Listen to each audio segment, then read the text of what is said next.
Hi guys, it's Tony bringing you another description. Today we're looking at Everyday Essentials Porridge Oats.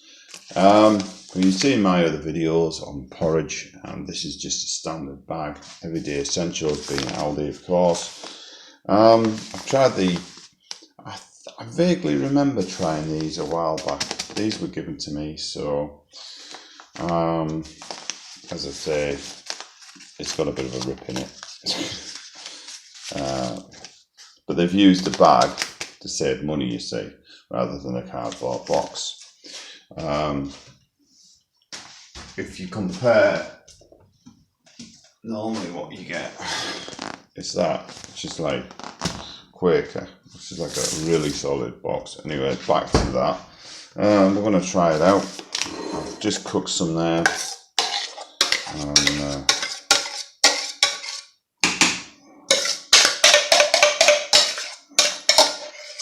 Looks okay. I've added some salt to it to taste it because I'm not a fan of it without salt.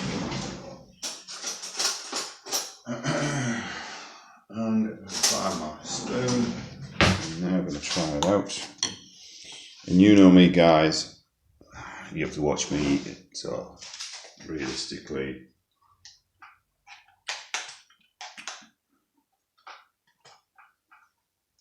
it's not bad. Nowhere near as nice as Tesco's or Quaker, but for the price, yeah, it's kind of like okay. It tastes powdery. What can I describe it as? I mean, it is what it is. But I thought I'd show you it anyway, guys. You make up your mind. It's kind of, yeah. Would I recommend buying these oats? No. If you're going to get the best oats for the bang for the buck of Tesco's Scottish rolled oats, they are really nice. But I thought I'd show you that anyway. Thanks for watching, guys. I'll catch you later. Well, maybe this is good for making flapjacks. That will it. Catch you later. Bye.